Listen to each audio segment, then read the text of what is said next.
Oh, ano ito?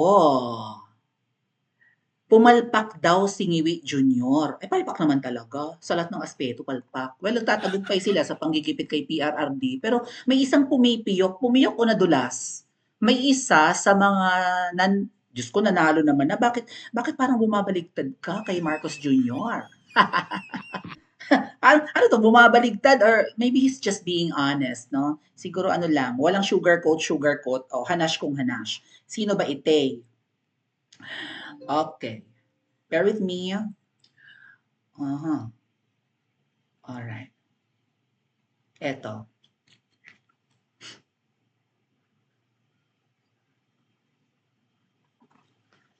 So sabi daw ni Lacson, a member of, former Senator Ping Lacson, a member of President Ferdinand Ngiwi senatorial slate, admitted that the administration machinery he ran, uh, administration machinery na pinatakbo ni Ngiwi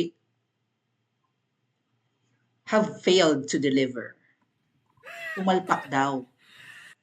Kasi mga kababayan, ang totoo nito, walang nanalong senador si Marcos Jr.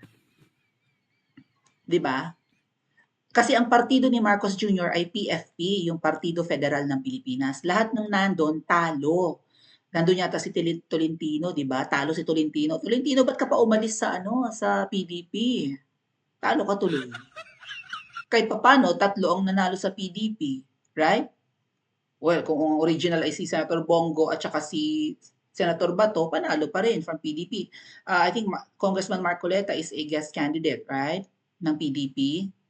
Or PDP na ngayon si Kong Marcoleta. But still, di ba, may mga nanalo sa PDP. Itong si Tolentino, na Tagaytay ito, ay dating miyembro ng PDP, lumipat kay Ngiwi, talo, ay palpak talaga nga.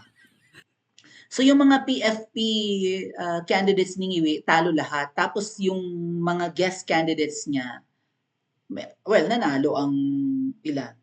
Pito. Pito, right? Pito? Yeah, pito. Oh, pero sabi nila 5 lang kasi nga si Mangga at saka si Camille ay lumipat, 'di ba, kay VP Sara. Pero actually 7 'yan. So, itong si Lacson na ito, guest candidate lang naman ito ng alyansa. Kaya nga alyansa ay alliance. So nagsama-sama ang iba't ibang partido. Pero hindi yan partido ni Ngiwi, 'di ba? Iba't ibang partido yan na nagsama-sama. Ay pumalpak daw. Ay siguro nga pumalpak dahil yung talagang galing sa partido ni Ngiwi na 3 candidates, talo lahat. Oh, tapos nagkanda-talo pa yung iba. So, Kuting has 12, right? 12 bago umalis si Amy at saka si Camille. Pero ang nanlagas, including yung kanyang mga original na PFP candidates, ay natalo ang 5, right? 5. 5 ang natalo kay Ngiwi. Pero palpak daw sabi ni Lacson. Lacson, nanalo ka na, ba't nga pumipiyok-piyok ka pa ng ganito? Well, maganda yan. Parang pabor sa atin yan. Palpak daw si Ngiwi. Ay kasi nga, di ba, tutungtong si Ngiwi sa rally ng Alyansa ng Bagoong Pilipinas. Hindi naman siya charming, hindi siya magaling na public speaker, magaling lang siya magbasa ng script, right?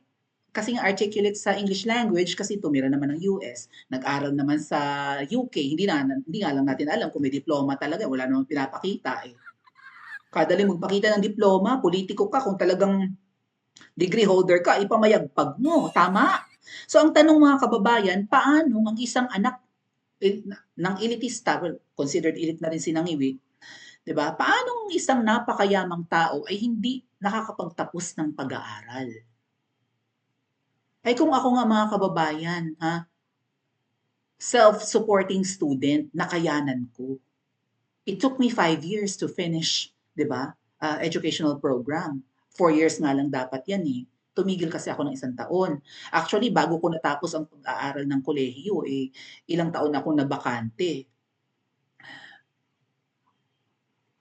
16 years. Ay, hindi pala. 1 year lang pala. Charot. Kumbaga, it took me a long time, okay, more than a decade para abutin yung tinago ko at kinalimutan kong pangarap na magkaroon ng diploma. Hindi ako galing sa prominenteng school, galing lang din ako sa isang private school, but I'm proud of it kasi hindi rin biro ang dinanas ko. Alam 'yan ng mga 'di ba, ng mga nakatungtong ng kolehiyo kung gaano ito kahirap, lalo self-supporting or working student. Hindi 'yun gano'n kadali. Even yung parents ko ayaw nga nila na mag-aral na ako, eh, kasi, "Okey na 'yan, nagtatrabaho ka na, kumikita ka na ng maayos, ba't ka pa mag-aaral?" Sabi nila. Yung pride nga, tapos, yung nag-motivate din sa'kin mga kababayan na tapusin yung schooling ko, ay dahil nga napapunta na ako sa vlogging.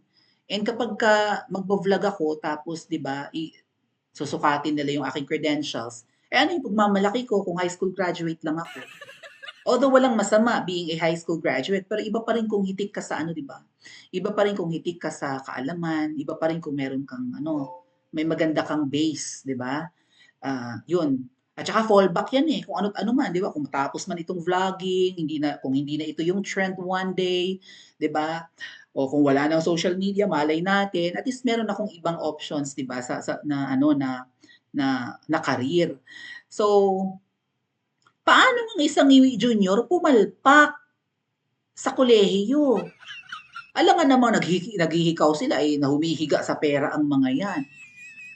Kung gusto nga nilang magbayad ng pekeng diploma or 'di ba, or mang-bribe ng school, eh, may mga ganyan 'di ba? "Oh, kailangan makatapos ang anak ko ha, oh, magpapatayo o ano, magdo-donate kami ng ilang milyon baga para magpatayo kami ng isa pang school building, pangalan niyo sa amin. Yung left wing baga, gusto niyo magkaroon ng left wing and right wing ng inyong building? O magkano, ilang milyones 'yan, o basta makatapos ang anak ko." O talagang mahina ang ulo. Siguro itong si Ngiwi, hindi naman mahina ang ulo pero lulong.